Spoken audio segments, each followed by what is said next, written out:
veteran politician George Galloway declared a shifting of the tectonic plates away from the Labour Party after achieving a stunning victory in a by-election in the UK. He took aim at both the British Prime Minister and leader of the opposition in a victory speech. Keir Starmer, this is for Gaza.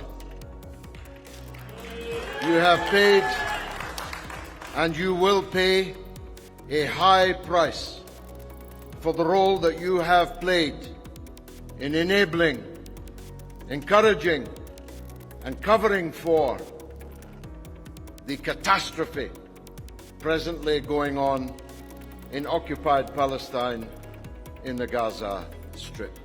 George Galloway, an ex-Labour MP, has now unseated his former party in 3 elections and will return to Parliament representing a 4th constituency in 37 years. With the Conservative Party long fallen out of favour with the electorate, the Labour Party has been surging in the polls for months. But with both the ruling party and opposition have continued to support the Israeli in its genocide in Gaza, this result in the north of the UK is the first victim in the West for such complicity. Galloway has put Westminster on notice. Labour is on notice that they have lost the confidence of millions of their voters who loyally and traditionally voted for them generation after generation.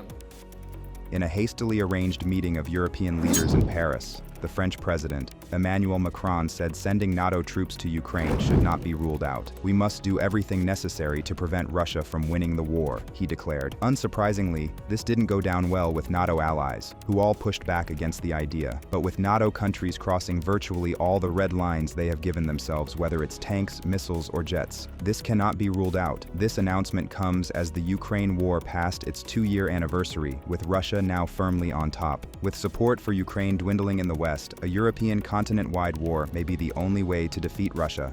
The Gaza Health Ministry said more than 100 were killed and 760 people injured when Israeli forces opened fire on a desperate crowd swarming a food aid convoy. The Israeli attack triggered global condemnation. For days, residents of northern Gaza have been desperately searching for food, with many taking a long trek towards the south by foot, amid growing reports of malnutrition and starvation. The Israelis claimed their soldiers only killed a few. The rest died from the stampede or being rolled over by the aid trucks. A UN team found that most of those injured in killings, some as young as 12, have gunshot wounds. That has been corroborated by the acting director of Al-Auda Hospital, who said 80% of the wounded brought to the hospital had been shot. As the Israeli massacre reaches its 5th month, and after the deaths of over 30,000 people and tens of thousands still under the rubble, Israel is not any closer to achieving its stated aim of destroying Hamas.